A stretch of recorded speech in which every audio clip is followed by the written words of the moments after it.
Good morning, everyone, and welcome back to our live stream Bible study here on Saturday mornings from Bethlehem Lutheran Church in Menominee Falls in Germantown, Wisconsin. Coming back after taking the month of July off, as is our custom. But we're very excited to be back with you now that the month of August has arrived. And we're going to be picking up where we left off in June, looking at the book of Hebrews. And we'll actually begin today with a review, but we'll eventually work our way to Hebrews chapter 8. So if you're kind of trying to remember where we're at in the book of Hebrews, we're going to pick up today with Hebrews chapter 8. There is a new lesson that was posted in our Facebook feed. It's got a bit.ly link to Hebrews lesson 12. So this is chapter 8, but this is the 12th lesson for the book of Hebrews. So if you like to follow along with those study guides or those discussion guides, then you're more than welcome and encouraged to pull up that, click on that link, that bit.ly link, and you'll pull up the study guide for lesson 12, which covers Hebrews chapter 8, verses 1 to 13. But before we get into the new lesson for today, just because it's been so long since we've met, I'd like to spend a few minutes reviewing the background of the book of Hebrews and the argument of the book up to this point. So that's how we'll begin our class today after we pray. So let's begin our study of the word with prayer. Lord Jesus Christ, in the parable of the soils, you remind us that the seed of your word falls into many different kinds of soils. It's received in many different ways by the human heart. We ask that according to your will, that you would open the eyes of our hearts so that we might understand the word that you have placed before us, so that we might not become easy pickings for the evil one. We ask that you would, through this word, help us dig deep roots into the truths of the gospel, that we might not be scorched by the persecution and opposition that comes from following your word. We ask that as we study your word, you would keep us from being choked by the pleasures and temptations and the allure of worldly wealth, and that instead you would help us to be the good soil that produces a crop 100 or 60 or 30 times what was sown. Be with us, Lord, as we study your word, that we might be fruitful Christians to your glory. We ask this in all things in your holy name. Amen. Okay, so just a little bit of background information, a review of the background information for the book of Hebrews. Just a reminder that we don't know who wrote the book. Whoever wrote the book was obviously very familiar with Judaism, with the ceremonial law and the ceremonial customs of Judaism, the traditions of Judaism. So there's a long ancient tradition that it was written by the Apostle Paul. In fact, that is part of the Roman Catholic Church's canon, that the Apostle Paul wrote the letter to the Hebrews. Generally speaking, that idea that Paul wrote Hebrews is rejected because of what is written in chapter 2, when it says that the message that the writer received was confirmed to him by those who heard the Lord, not by the Lord himself, which is what one of the apostles like Paul would say, but it was confirmed to them by someone who heard the Lord. So this is what we might call a second generation believer or a second-hand believer. That has led to all kinds of different suggestions for who the author might be. Some suggest it's Timothy, who was a very close co-worker of the Apostle Paul. That's possible, but Timothy was a Greek. He wasn't a Jew. And so it would be pretty remarkable if Timothy was as familiar with the Jewish customs and traditions that we find in the book of Hebrews. So some have looked at other Jewish co-workers of the Apostle Paul. I personally am pretty convinced that it could have been written by Apollos. Apollos is a man that Paul runs across through Aquila and Priscilla. We heard about them in our second lesson last week. Um, or it could maybe be somebody like Barnabas. Barnabas was a traveling companion of the Apostle Paul on his missionary journey. So a Jewish person who was known for encouraging the saints. So we don't know who wrote the book of Hebrews. We pretty much know it wasn't the Apostle Paul, despite the long tradition of his being described as the author. But while we don't know who wrote the book, we from the text of the book, we can know a lot of things about the recipients of the book. And what seems to be the case with the recipients is that these are Jewish Christians. So remember, these are people that grew up Jewish, that grew up a part of the Jewish faith, and following all of the Jewish laws, and yet with the coming of Jesus have been convinced through the preaching of the gospel that Jesus is the fulfillment of the Old Testament scriptures and those Old Testament traditions. And so while they're ethnically Jewish, they're religiously Christian. They're Jewish Christians, raised Jewish, but believe that Christ is Savior. But they're beginning to undergo great persecution because of their Christian faith. And there's some debate exactly about where that persecution is coming from. There are some people who think that the persecution is coming from Greek or Greco-Roman sources, so from the pagans of the world in which the writer, the recipients of Hebrews live. Probably more likely that persecution is coming from their fellow Jews that are not Christians. So you can kind of imagine a situation where a person grew up as a part of this particular tribe, this particular tradition of Judaism, and all of a sudden they break from that tradition, they break from that tribe by believing in Jesus, and they begin to undergo persecution from their fellow or former tribe members, from their fellow Jewish people who don't believe in Christ. It seems to be there the source of the opposition or the persecution that the recipients of Hebrews are undergoing. And so severe is this persecution that they're undergoing that they are actually seriously thinking about giving up their Christian faith and going back to Judaism, of going back to following all the Old Testament laws and ceremonies and traditions, and becoming not Jewish Christians, but going back to just being Jews, to being Jewish ethnically and religiously.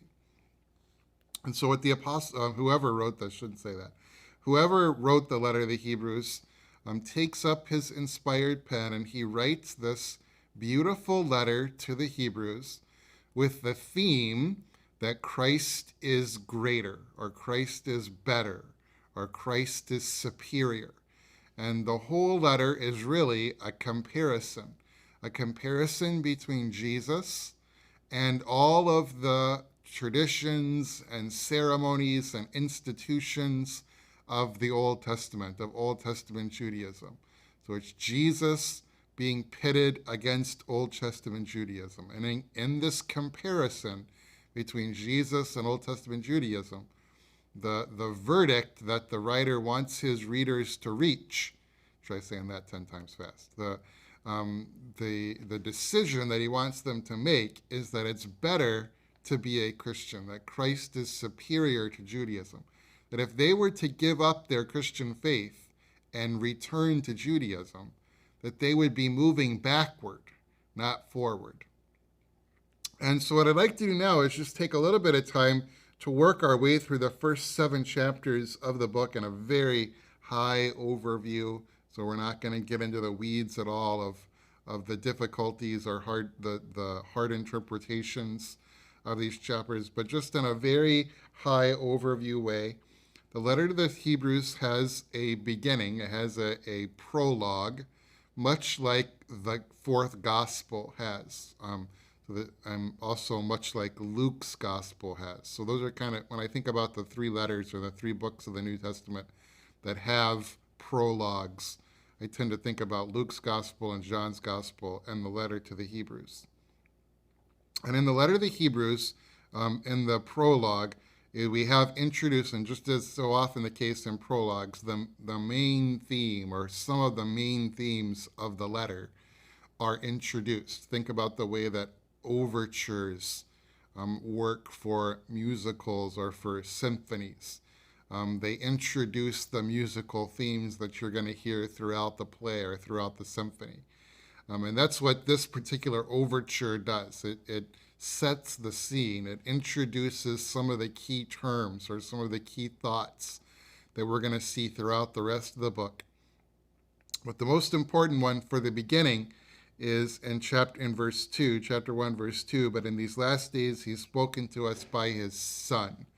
So this emphasis on Jesus' sonship, that Jesus is not just a servant in the house of God, like say the angels are, or Moses is, or Melchizedek was, but that he actually holds the office of sonship. And the rest of chapter 1 and everything in chapter 2, except for the first 4 verses, are a comparison between Jesus and the angels. And the emphasis is that the angels are important beings, they're powerful beings, and they are God's servants. So the discussion of angels in no way downplays angels. It doesn't degrade angels. It doesn't say, well, you know what losers the angels are. That's not the point of the comparison. So the first 2 chapters emphasize the greatness of the angels, but the greaterness, the even greater nature of the Son, the even greater nature of the ministry of the Son, the even greater nature of the power of the Son. So if you think about the letter of the Hebrews as the theme of the letter is being that Jesus is greater, or Jesus is superior to the things of Old Testament Judaism, then the first 2 chapters give us this theme that he is greater. Chapter 3, verses 1 through 6, we have Moses discussed and is held up in very high regard as the great servant in God's house. But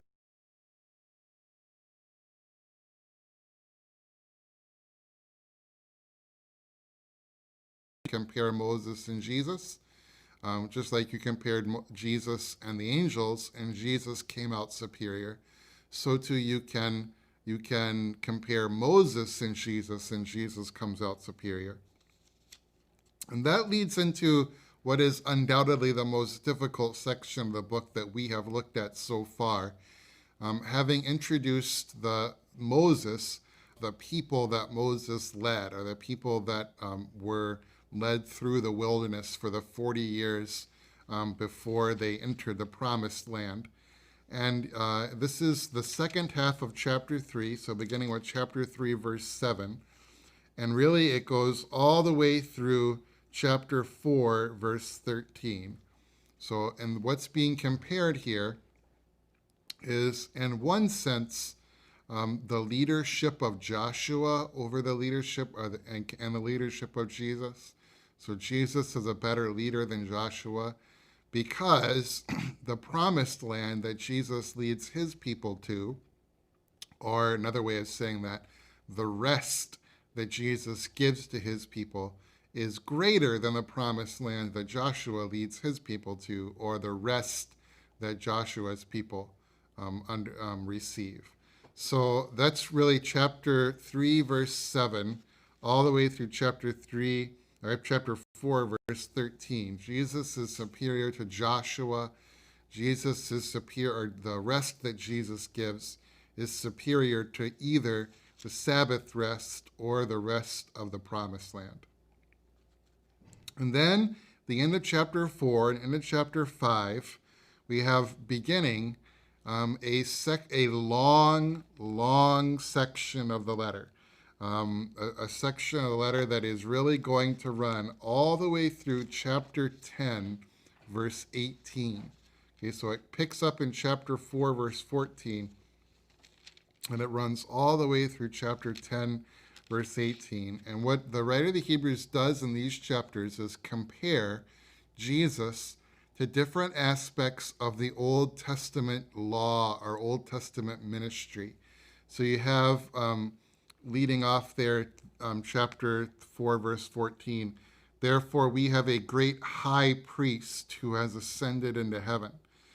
So he introduces this theme of Jesus as the great high priest that continues to be introduced all the way through chapter 5, verse 10, that Jesus was designated by God to be high priest in the order of Melchizedek. And then you've got all the way down into chapter 7, where you've got this introduction of who Melchizedek was. Remember, Melchizedek is this priest of God Most High and king of Salem that we learn about from Genesis 14, verses 18 to 20. And he comes to Moses after the battle of the 5 armies or the 5 kings versus the 4 kings. And he receives from Abraham a tenth of the plunder. And this is a big deal that the Messiah, when the Messiah comes, he's going to be a priest, not in the order of Levi, like the Jewish priests were, like the law prescribed, but he was going to be a priest in the order of Melchizedek, that he was going to be this unique priest, a priest whose origins are from of old and whose priesthood lasts into eternity, a priest whose priesthood is greater than the Levitical priesthood, and a priesthood that actually accomplishes what the Levitical priesthood could not. So the Levitical priesthood offered sacrifices day after day after day for sins. And that was a reminder to Israel that none of those sacrifices actually worked. None of them actually took away sin. If the morning sacrifice had actually taken away sin, you wouldn't have needed to do the evening sacrifice, but they did need to do the evening sacrifice. And if the evening sacrifice had worked, they wouldn't have had to do the sacrifice the next morning. But they did have to do the sacrifice the next morning. Proof that the evening sacrifice didn't work. So the Israelite or Jewish priests make sacrifices day after day after day after day. But when our high priest, Jesus, he made a once-for-all sacrifice. And there's some people that suggest that's actually the theme of Hebrews. Once for all, that Jesus sacrifices himself one time for all people. And it ends with this, chapter 7 ends with this beautiful description of who Jesus was. Such a high priest truly meets our need, one who is holy, blameless, pure, set apart from sinners, exalted above the heavens. Unlike the other high priest, he does not need to offer sacrifices day after day, first for his own sins, then for the sins of the people. He sacrificed for their sins once for all. There's that once for all theme. And he ordered himself, and when he offered himself, for the law appoints his high priest men who in all their weakness, but the oath which came after the law appointed the Son who has been made perfect or has been brought to his goal forever. And that lets us switch to the new lesson for today. So if you want to pull up that new lesson, it's called Lesson 12, the New Covenant, and it covers chapter 8, verse 13. What I'd just like to do is to go through the first part, or the little introduction to this section, which is another very, very brief review of what we've gone through so far. And what I'd like to do is begin by reminding you, this goes all the way back to when we started Hebrews. And we started Hebrews in the fall of 2019, which was before the whole COVID thing started, and it was before we switched to an online format. So many of us that are watching weren't even a part of the class when we began. But when we began this class, one of the things we talked about, one of the things that's unique about the letter of the Hebrews, is that while it is a letter, it does have the characteristics of a written letter, just like, say, Paul's letter to the Corinthians, or Paul's letter to Rome, or one of the letters of Peter or one of the letters of Paul. So there are certain elements of a Greek letter that are very evident in the letter of the Hebrews, and that's why we call it the letter to the Hebrews. It is a written document that some person, we don't know who wrote it, but some person wrote to a group of people. We don't even exactly know who those people were, but it's a written out letter. But what's remarkable about the letter of the Hebrews is that while it has aspects or characteristics of a written letter, it also, and maybe even more dominantly, has the aspects of an epistolary sermon. In other words, this seems to be not just a letter, but a sermon that was written down. It kind of has theme and parts. It's based on a text or a set of texts, a text from the Psalms especially. Psalm 2 and Psalm 110 and Psalm 45 are all a part of text for the letter of the Hebrews. So just have this note. Remember that Hebrews has been called an epistolary sermon. That is, while it's a letter or an epistle, it overwhelmingly contains elements of a spoken sermon. The writer is really only making one point in the whole sermon. I know that may sound ridiculous. If there's only one point, then how come we spent 20 minutes reviewing the first 7 chapters? But really, in the big scheme of things, the writer is only making one point, and that point is the supremacy of Jesus as high priest. So Jesus as our great high priest. But he shows this one point, that Jesus is our great high priest, from 4 distinct perspectives. So one of the ways to think about this section of the letter might be as a sermon with the following theme and parts. Now, Grant, I'm not saying that when the writer of the Hebrews sat down, he was thinking theme and parts the way that your pastors today, when they write their sermons, they try to think about a theme for the sermon and then divide that theme into different parts. But so structured is letter to the Hebrews that you can kind of do that with this section of the letter. Remember I said that this section really begins in chapter 5, but is taken up in earnest with the discussion of Melchizedek in chapter 7. So if you want to think about this section of the letter, chapters 7 through 10, 7, 8, 9, and 10, which in a 13-chapter epistle is quite a big section of the epistle. You might work under the theme that Jesus is superior to the ceremonial law. Remember, up to this point, we've had Jesus is superior to the angels, Jesus is superior to Moses, Jesus is superior to Joshua, Jesus is superior to the promised land, Jesus' rest is superior to the rest given to the wilderness generation. And now for these 4 chapters, we're going to be working on the theme that Jesus is superior to the ceremonial law, to the Jewish or Old Testament ceremonial law. And you can divide that almost perfectly by chapter into 4 parts. Jesus is superior to the ceremonial law in his priesthood, chapter 7, and we've already done chapter 7. And this whole thing with Melchizedek. Jesus is superior in his covenant. The covenant that Jesus establishes is greater than the Old Testament covenant, or sometimes called the Old Covenant. He's superior in the tabernacle in which he ministers. So remember, the Old Testament people had a tabernacle or a temple. Jesus is also going to serve in a tabernacle or a temple, but his tabernacle or temple is going to be greater than the Israelite tabernacle or temple. Okay, so that's chapter 9. And then it kind of climaxes, it reaches its highest point. Jesus is greater than the ceremonial law, talking about his high priestly sacrifice. So just like the Old Testament priests made sacrifices in the Old Testament, so too Christ is going to make a sacrifice. But Christ's sacrifice is superior to the sacrifices of God's Old Testament people. So you can really think about this section of the letter, chapters 7, 8, 9, and 10, as kind of a sermon on the theme, Jesus is superior to the Old Testament ceremonial law. And here are the parts. Jesus is superior in his priesthood, in his covenant, in his tabernacle, and in his sacrifice. Another way of thinking about this, so this is not more, right? This is not in addition to thinking that way.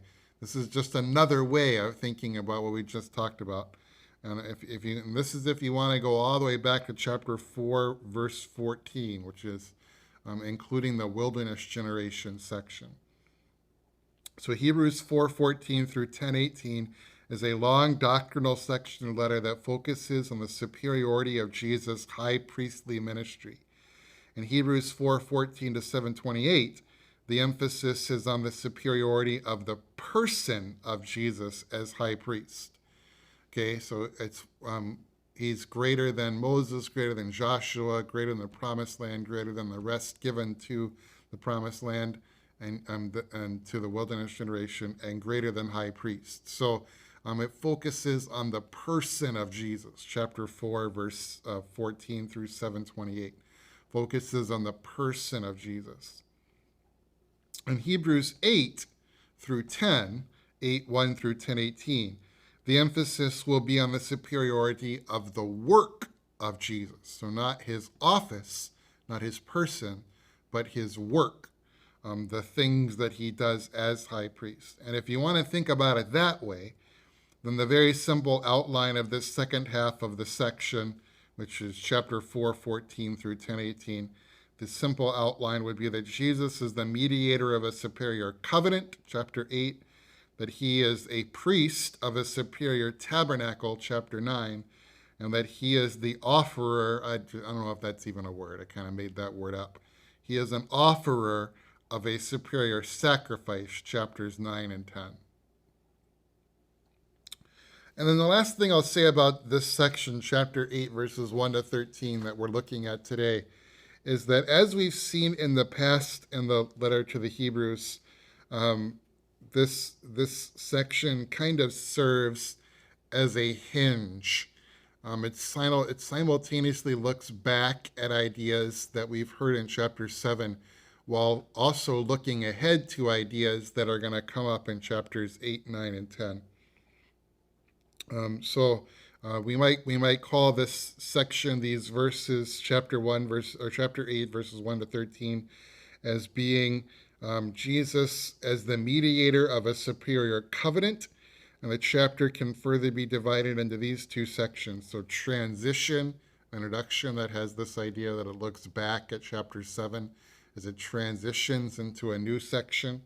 And more importantly, or the meat of the section, is that the covenant that Jesus establishes is superior to the old covenant, or the Old Testament covenant. Okay?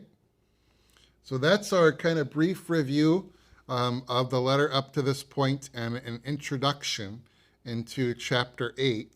But what we want to do now is to actually jump into the letter itself, and we're going to start with the first two verses of chapter 8. So we're looking at Hebrews chapter 8, verses 1 and 2, where the writer of the Hebrews says, "Now the main point of what we are saying is this." Now the main point of what we are saying,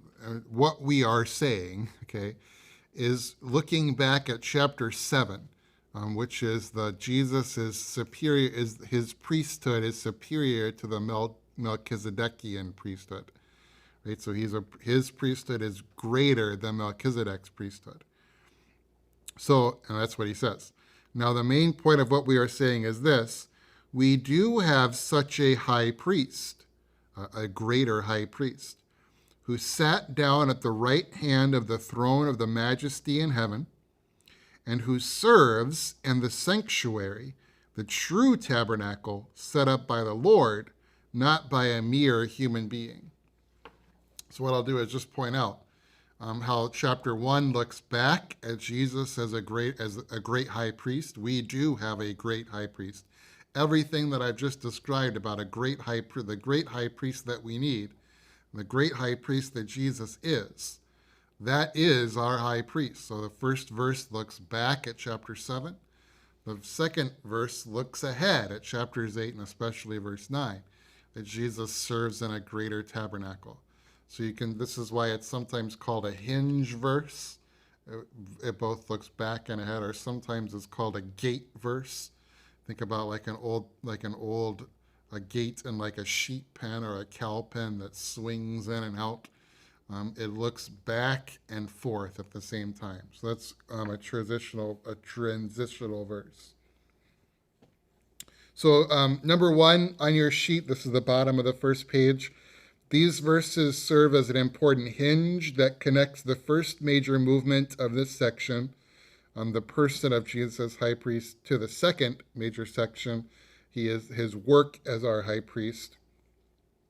I have a question about the present tense statements. If we look at chapter 8, verse 1 again, it says, now the main point that we are saying is this: we do have such a high priest.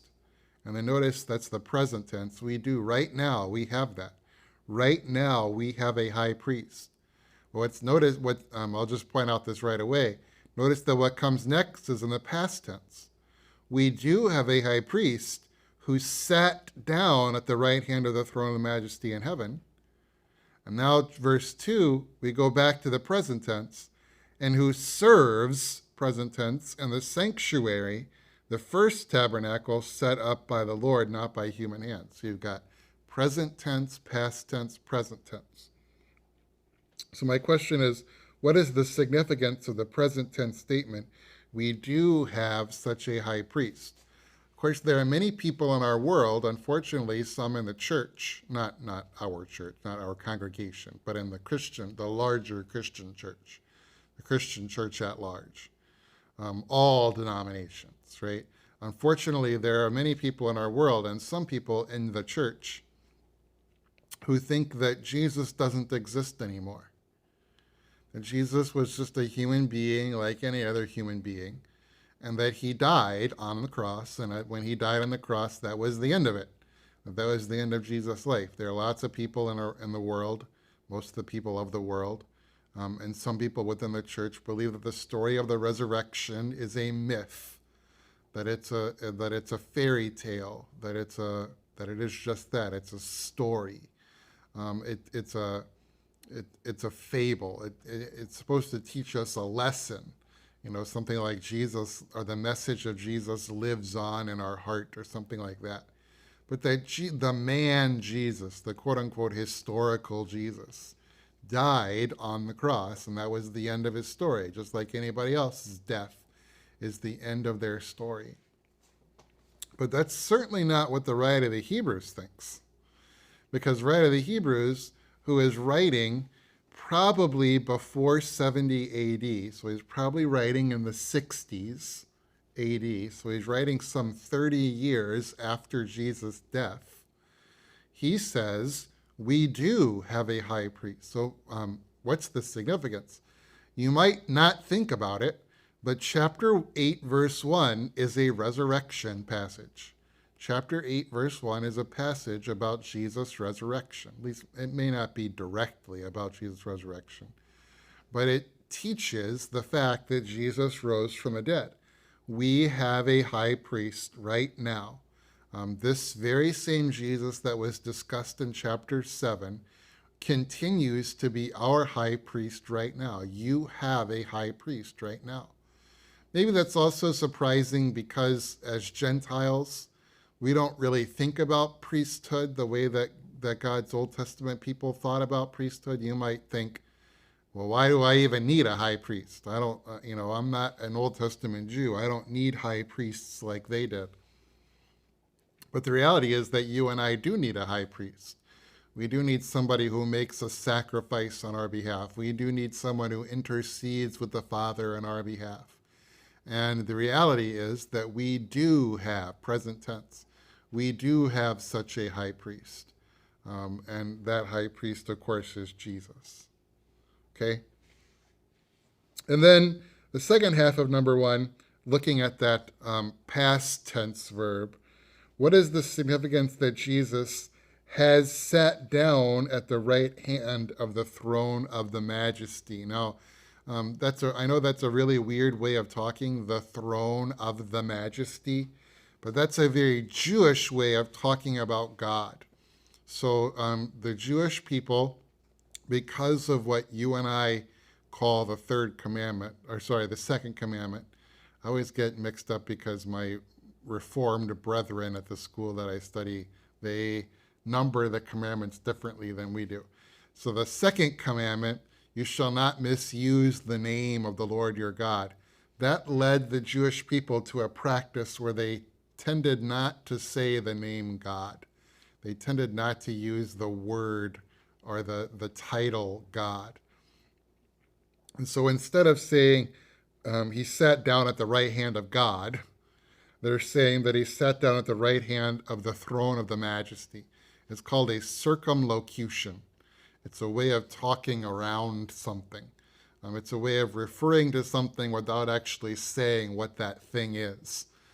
So to say that he sat down at the throne of the majesty is just a really complicated way of saying that he sat down at the right hand of God. And of course, this brings to our minds the question that we should have learned in catechism class. What is the right hand of God? And it isn't obviously a real physical location because God doesn't have a right hand. God is spirit. God doesn't have a body. So God can't have a right anything, much less a right hand. So it's not a literal physical in space position, but it is a position of power and authority. Jesus is God's right-hand man, so to speak. And this position of power and authority, the fact that Jesus has all power and all authority, he's been given the very power of God, is a reminder to us that this high priest that we have, present tense, because of what he has done in the past, sat down at the right hand of God, he is all powerful. We don't have a high priest who can't do something for us. Like if we, it'd be great if Jesus was our high priest, but so what unless our high priest can actually do something for us? If Jesus is going to be our high priest, then it'd be good if Jesus could do something, if he were powerful. That's what would make a difference, as if our high priest were powerful. Well, not only is our high priest powerful, he has all power because he sat down at the right hand of the throne of majesty, or he sat down at the right hand of God. Now I have a follow-up question to that one, which is, this should sound familiar, at least to those of you who were following us in the fall in person, and when we were still able to meet in person. Because if you go back to the prologue, remember how I made this belabored point earlier in the hour about how the prologue sets the scene or introduces themes that we're going to hear later in the letter. This is one of those themes, the power of Jesus. So if we go back to chapter 1, verse 1, we read, "In the past, God spoke to our ancestors, the prophets, at many times and in various ways. But in these last days, he's spoken to us by his Son, whom he appointed heir of all things, and through whom he made the universe. The Son is the radiance of God's glory, the exact representation of his being, sustaining all things by his powerful word." And now here we go. Here's the connection to chapter 8. "After he had provided purification for sins," because he's our high priest, "he sat down at the right hand of the majesty in heaven. And so, by doing that, he became as much superior to the angels as the name he has inherited is superior to theirs."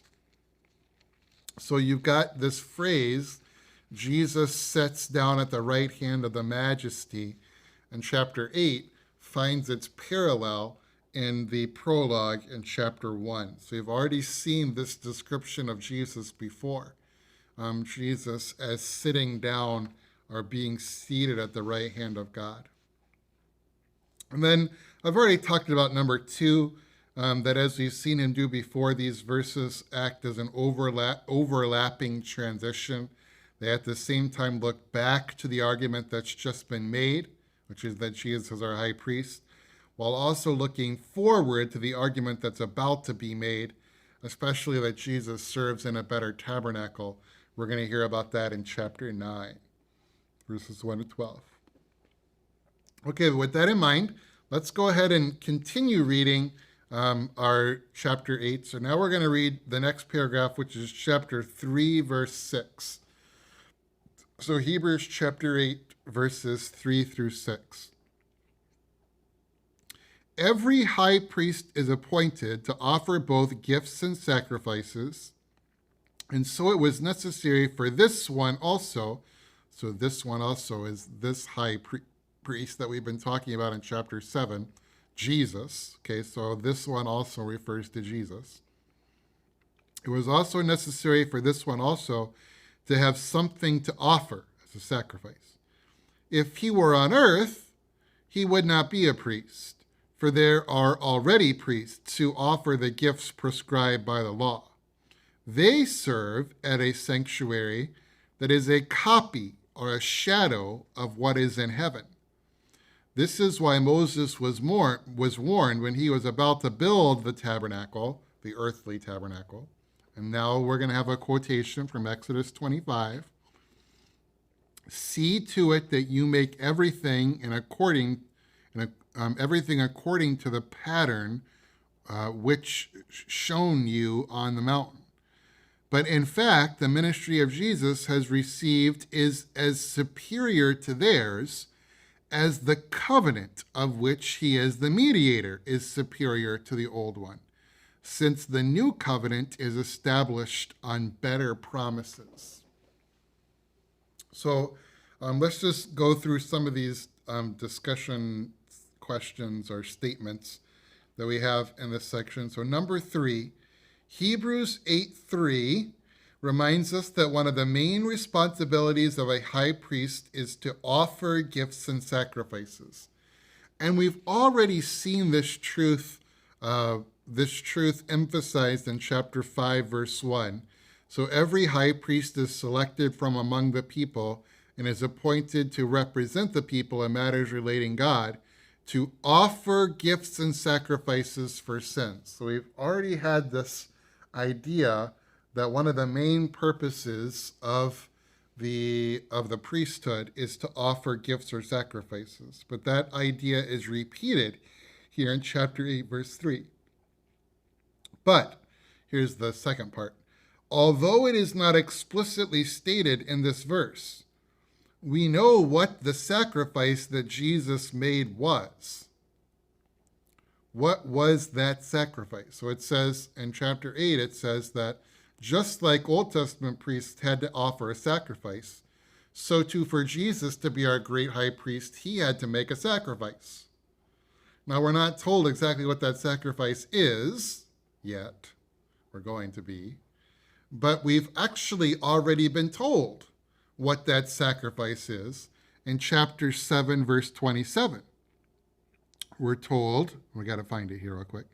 We're told, unlike the other high priest, he does not need to offer sacrifices day after day, first for his own sins and then for the sins of his own people. He sacrificed for their sins once for all when he offered himself.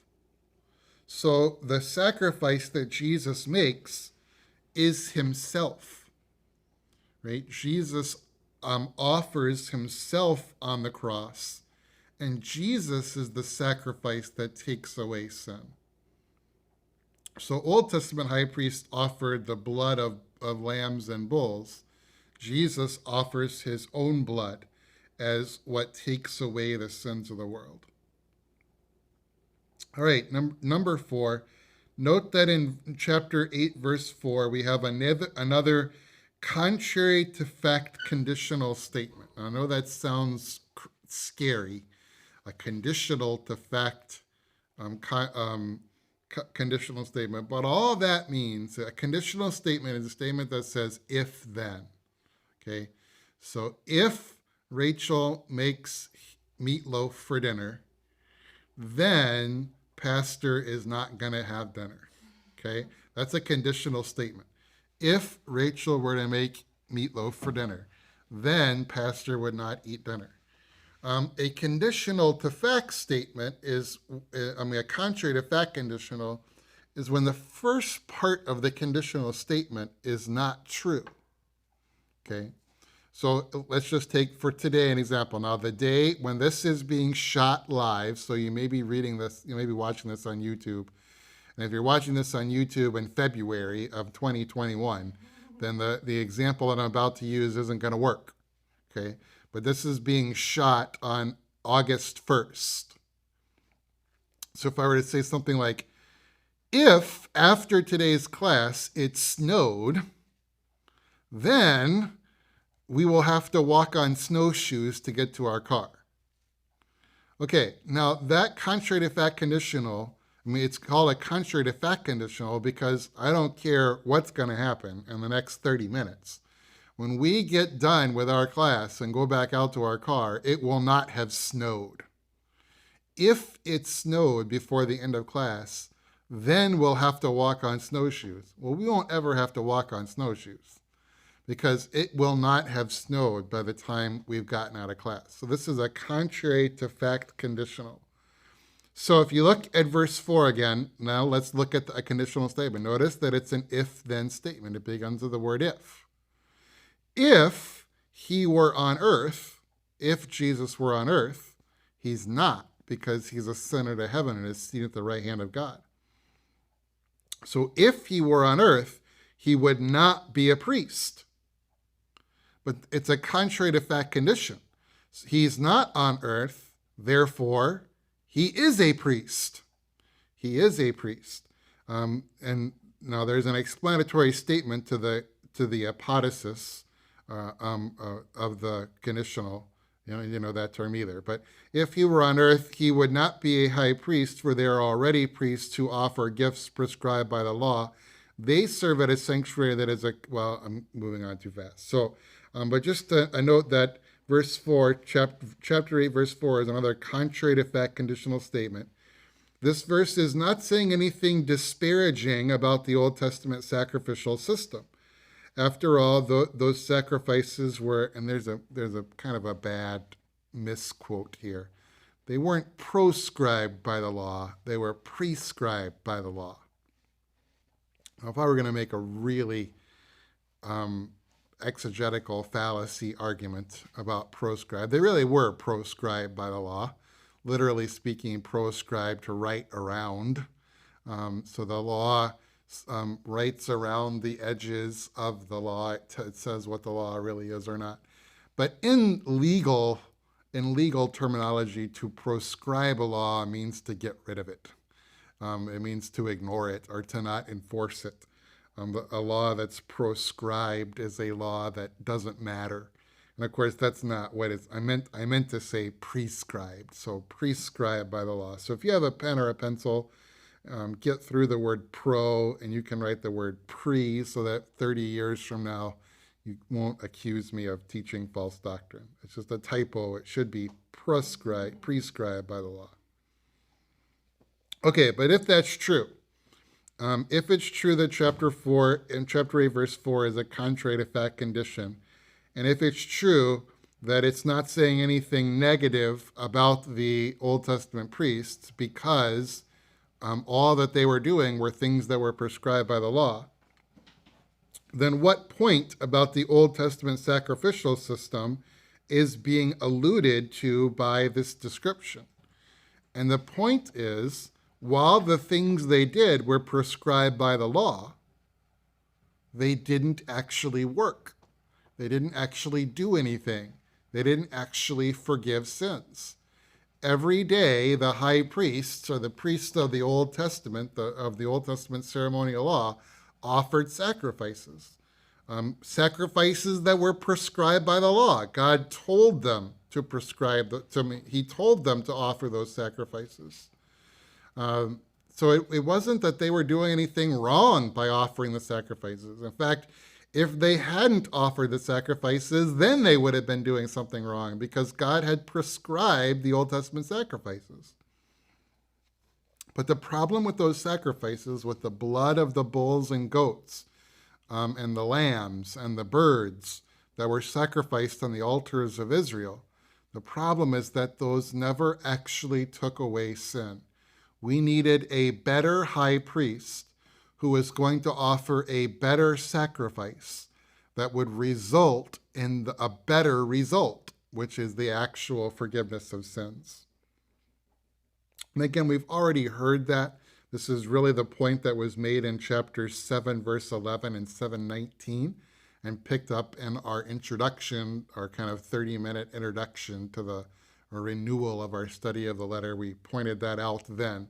But that's really the point of chapter 8, verse 4, that the fact that we need a high priest like Jesus to offer a better sacrifice, because even though the Old Testament sacrifices were prescribed by the law, they still didn't work. They still didn't actually take away sin.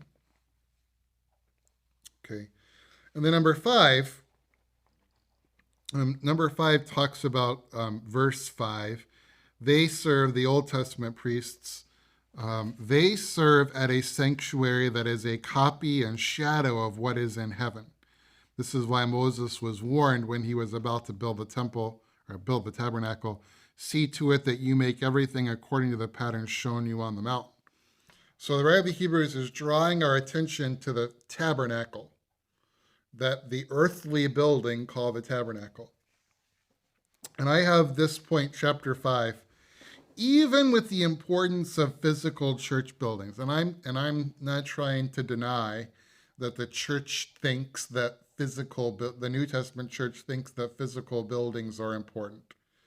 Go over to Europe sometime and look at the church buildings that they built, and you're just kind of blown away by their majesty, by all of the work that went into the building of those churches, and all of the detail, and all of that was done before we had modern methods of doing of those kinds of buildings. I mean, just the sheer size and majesty of those European basilicas and churches is overwhelming. So, and then I think about, the importance that we place on church buildings here at Bethlehem, where, we've always had in mind that one of the things we want to do is build here at Germantown, to build a sanctuary, right? A church in the way that you think about church. So I'm not trying to say that for Christians, physical buildings aren't important. And yet we know as Christians that it isn't the building that's important, that the church is the people. The church are the people of God. Wherever the people of God are, there the church is. Our church building could get blown down by a hurricane tonight, and we could still meet tomorrow as the people of God, and we can still be the church. So I have this point, even with the importance of physical church buildings, I think it's difficult for us, not it's, but us. I think it's difficult for us to grasp how important the tabernacle, and then later the temple takes the place of the tabernacle. The tabernacle was a tent. It was the place where God dwelt with his people while his people were wandering all over the place. So the tabernacle had to be movable. But once God's people settled in the promised land, the tabernacle didn't need to be movable anymore. God was going to dwell with his people. Well, their people were settled in one spot. So now you could put God's presence in one spot, and that one spot became the temple. Okay? So the significance of the tabernacle and the significance of the temple overlap almost exactly. The only difference being that the temple is permanent and the tabernacle was temporary. It was movable. Okay?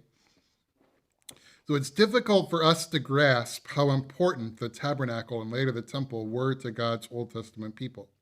So it's easy to imagine that some of the Jewish members of the congregation who received this letter, it's easy for us to imagine that they may have even thought that their Christian faith was in some way defective or less than Judaism's, because it did not have all the elaborate ceremonies that they had in the earthly building called the temple. And what does the writer of the Hebrews have to say about that thought in chapter 8, verse 5? Well, as he has, the point that he makes over and over again in the letter of the Hebrews is that actually you have something better in Jesus than you had in Old Testament Judaism. You can imagine a member of the whatever congregation saying, well, how can you say that, writer of the Hebrews? Look at the building of the temple and look at all the ceremonies that they perform in the temple. We don't have any of that. Our high priest doesn't have any of those ceremonies. Our high priest doesn't have a temple or a tabernacle to work in.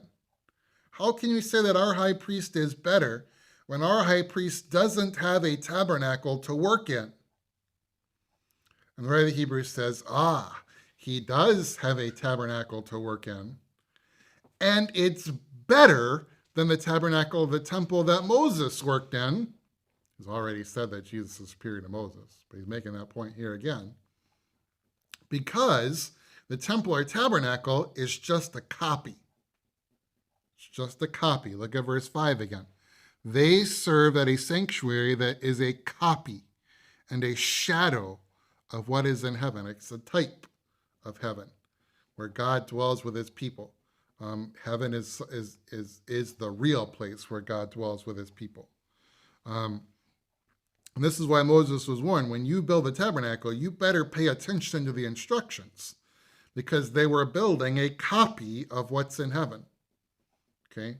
And so the writer of the Hebrews is saying, don't feel like your faith is in some way less than the faith of your Jewish counterparts just because your Jewish counterparts have the temple. Yeah, you have high priests, and yeah, your high priests are doing offerings, and yeah, they're doing offerings in a super fancy building. But you have a high priest who's better than their high priests. You have a high priest who's making offerings, or an offering, that's better than their offerings. And he's doing so in a tabernacle that's better than their tabernacle. Because their tabernacle is on earth, and Christ's tabernacle is in heaven. Their tabernacle is just the knockoff. Your high priest works in the tabernacle that is the real thing, that is in heaven. Okay? So, I think it's difficult for us to appreciate just how important the tabernacle or the temple is to God's Old Testament people. I think it's important for us to understand, difficult for us to think, well, why would this have so troubled the original readers? Why are they so upset about the fact they don't have a temple or the temple? But when you remember how important the temple was for God's Old Testament people, you can understand why they would have had this objection. And when you understand why they have this objection, then you can really understand the power of the writer of the Hebrews' response to that objection. Okay? All right, I'm basically out of time. So what we want to do is take a break here. We'll meet next week, and we'll kind of quickly review the first 5 verses of chapter 8, and then we'll launch back into this lesson, which we'll pick up at number 6 in our lesson, and then we're going to have you're going to get on one of my favorite topics of all time, which is covenants. What is a covenant, and what are the biblical covenants, and why is the Old Covenant called the Old Covenant and the New Covenant called the New Covenant, and why is it kind of backward that the Old Covenant is called the Old Covenant and the New Covenant is called the New Covenant? So super excited about what we're going to get to talk about next week when we talk about covenants. But thank you for joining us as we come back after our break in July. And we're kind of back to our normal pattern, our normal study pattern here in August with our Saturday morning Bible class at 8 o'clock, looking at the letter of the Hebrews. But let's close with a blessing. May the grace of our Lord Jesus Christ, the love of God the Father, and the fellowship of the Holy Spirit be and abide with us always. Amen. Thank you very much, and hope to see you again very soon.